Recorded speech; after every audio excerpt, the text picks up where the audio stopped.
আমাদের কেন্দ্রের সরকারের দল যারা পশ্চিমবাংলায় তাদের প্রতিনিধিরা রয়েছে এবং গর্ব করে ঘোষণা করে যে আমাদের রাজ্যে এখন প্রতি মাসে হয় মোদিজি আসবেন নয় অমিত শাহ আসবেন। কদিন আগে মোদিজি আসলেন, সভা করলেন, মেট্রো উদ্বোধন করলেন, বিজেপির মিটিং করলেন, সামনের মাসে নাকি আবার আসবেন, তার আগের মাসে এসেছিলেন।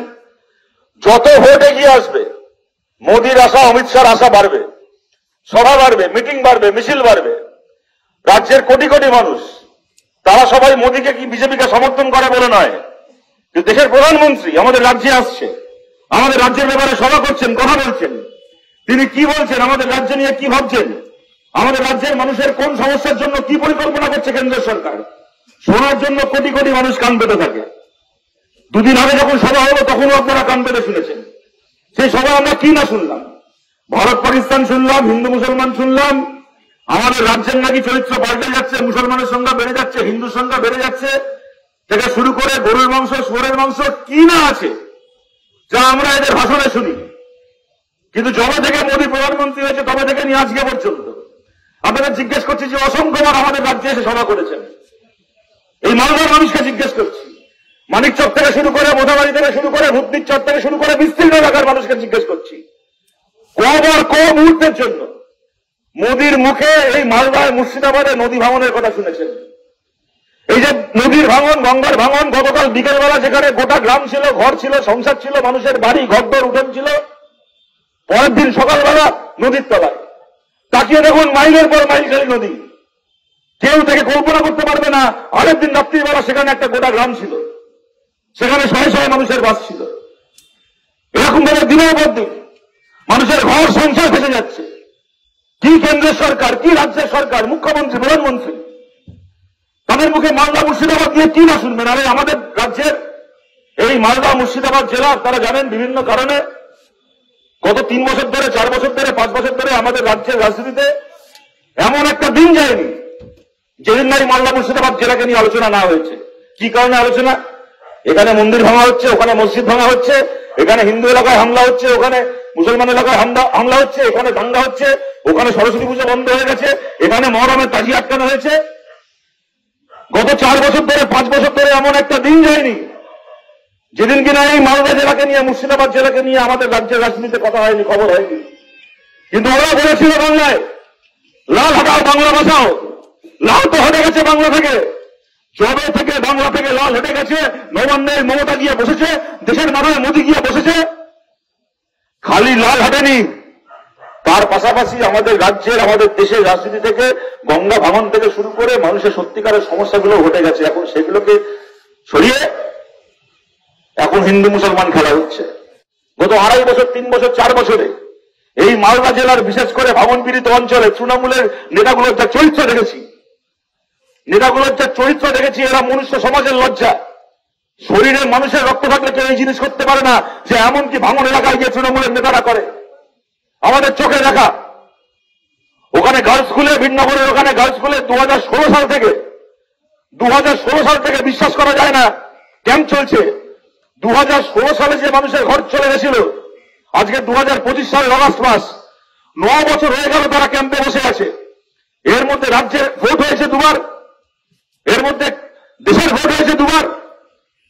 একটার পর একটা ভোট হচ্ছে, ভোট যাচ্ছে, প্রচার হচ্ছে। আজকে এই দলের নেতা কালকে ওই দলে যাচ্ছে, ওই দলের নেতা সেই দলে যাচ্ছে। 2016 সাল থেকে যে মানুষ ক্যাম্পে বসে আছে, আজ অব্দি তারা বাড়ি ফিরতে পারলো না। তাই নিয়ে না কোনো নেতা, না কোনো সরকার, না কোনো প্রশাসন কারোর কোনো মাথা ব্যথা আছে, না কোনো মিডিয়ার মাথা ব্যথা রয়েছে। শামশেরগঞ্জে কদিন আগে দাঙ্গা করানো হয়েছিল, মুর্শিদাবাদে আরএসএস আর মমতা মিলে বসে প্ল্যান করে দাঙ্গা করেছিল শামশেরগঞ্জে। সেখান থেকে মানুষকে ঘর ছাড়া করে এই মালদায় হাই স্কুলে ক্যাম্প করে রাখা হয়েছিল।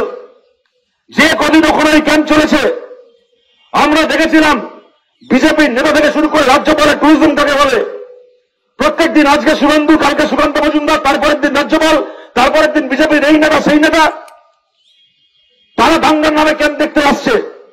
ওখানে দাঁড়িয়ে যাতে আরো ভালো করে দাঙ্গা লাগে, যাতে আরো ভালো করে সাম্প্রদায়িক উস্কানি দেওয়া যায়, তার জন্য ভাষণ দিচ্ছে, তার জন্য কথা বলছে, উস্কানি দিচ্ছে। যখন দাঙ্গা নিয়ে ক্যাম্প হয়ে আছে, আর এখানে 2016 সাল থেকে আজকে 9 বছর ধরে ভাঙনে 100 মানুষের ক্যাম্প চলছে। আজ পর্যন্ত সুকান্ত মজুমদার, না শুভেন্দু অধিকারী, না কোনো প্রধানমন্ত্রী, না কোনো মুখ্যমন্ত্রী কাউকে দেওয়ার জন্য ঘোরার জন্য এখানে আসতে দেখলাম না আমরা। কেন না? দাঙ্গা দেখালে, দাঙ্গার খবর করলে দাঙ্গা ছড়ানো যায়, দাঙ্গা দেখালে দাঙ্গার খবর করলে আরো বেশি করে আগুন লাগানো যায়, সেই আগুনে ভোট পাওয়া যায়। আর যেখানে ভাঙনে মানুষের ঘর চলে গেছে, যেখানে মানুষ সব হারিয়ে ক্যাম্পে বসে আছে, সেই ক্যাম্পের ছবি উঠলে সরকারের মুখে চুনকালি লাগে, ওদের নিজের মুখে চুনকালি লাগবে। তাই কোনোদিন মিডিয়া এই ক্যাম্পগুলো দেখাবে না। মিডিয়া খালি দাঙ্গার খবর দেখাবে, মিডিয়া খালি মানুষ খুনের খবর দেখাবে। আর নেতা মন্ত্রীরা মিডিয়াকে এনে দাঙ্গার মানুষ খুন ঘুরিয়ে আবার বাড়ি চলে যাবে। মানিক চকে ভোট দিতে মানে ভাবা যায় এদের শরীরে মানুষের রক্ত থাকলে কেউ জিনিস করতে পারে? ঘর চলে গেছে, বাড়ি চলে গেছে, যে মানুষের মাথার উপর ছাদ নেই, সেই মানুষ নদীতে চারটে মাছ ধরে, দিন গেলে হয়তো 100 টাকা 150 টাকা দিয়ে সেই মাছ বিক্রি করে কোন রকমে ঘর চালাচ্ছে, সংসার চালাচ্ছে। সেই মানুষের কাছে গিয়ে তৃণমূলের তোলাবাজি চলছে। কি বলে না, গঙ্গার এই অংশটাকে আমরা লিজ নিয়েছি। ওরা নাকি গঙ্গা লিজ নিয়েছে, গঙ্গা আমরা লিজ নিয়েছি, এখানে মাছ ধরতে গেলে 100 টাকায় 20 টাকা আমাদেরকে দিতে হবে। আর এই নির্লজ্জ ভিডিও গুলো, এই নির্লজ্জ বেহা এসডিও গুলো, ডিএম গুলো, এই বেহা ভিডিও এসডিও গুলো অফিসে বসে আলোচনা করে রেট ঠিক হয় তৃণমূল কংগ্রেসের, নদী বিক্রি করে মাছের নামে তোলাবাজি করা রেট ঠিক হয় এই ভিডিও এসডিও গুলোর ঘরে বসে। এমন নির্লজ্জ, এমন বেহা এরা। মুদ্রা কথা কি জানেন? এরা কাজ করে না, তার কারণ এরা জানে যে কাজ করার দরকার নেই। যদি এদেরকে মানুষের রায় ভোট জিততে হতো, কাজ দেখিয়ে মানুষের সমর্থন নিয়ে ভোট জিততে হতো, যদি জানতো আর যদি আমি কাজ না করি কালকে ওই লোকটা আমার বিরুদ্ধে ভোট দেবে, তাহলে এদের কাজ করার দায় থাকতো। কিন্তু এরা জানে কাজ দেখিয়ে আমার ভোট পেতে হবে না। অর্ধেক মানুষের ভোট আমি গায়ের জোরে পাবো, আর বাকি অর্ধেক মানুষের ভোট আমি হিন্দু মুসলিমের গল্প শুনিয়ে পাবো। এরকম ভাবে একটার পর একটা ভোট পার করে দেবে এরা জানে। এদের কোনো দায় করে না, ভাঙন হোক যা হোক, লোকের ঘর ভেসে যাক, এদের কোনো দায় করে না, কোনো ঠেকা করে না কাজ করে না। ওরা জানে গঙ্গা ভাঙন দিয়ে আমাদের ভোট পার করতে হবে না, আমরা হিন্দু মুসলমান ধর্মে ভাঙন দেখিয়ে আমরা ভোট পার করে দেবো একটার পর একটা ভোট। যতদিন বিজেপি আর তৃণমূল এই কাজ করতে পারছে আমাদের রাজ্যে, এ দেখাবে হিন্দু ক্ষেত্রে নয়, হিন্দুদের জন্য আমাকে ভোট দাও। তোর মুসলমান এলাকায় গিয়ে বলবে আমি আছি, মমতা আছে তাই মুসলমানরা বেঁচে আছে, আমি মরে গেলে, আমি চলে গেলে, আমি সব ক্ষমতা থেকে সরে গেলে মুসলমানরা দেখার কেউ থাকবে না বলে মুসলমানের ভোট দেবে। যতদিন এই রাজনীতি চলবে আমাদের রাজ্যে, ততদিনের হিন্দু আর মুসলমান দুজনের ঘর একসঙ্গে ভাঙনে ভেসে যাবে।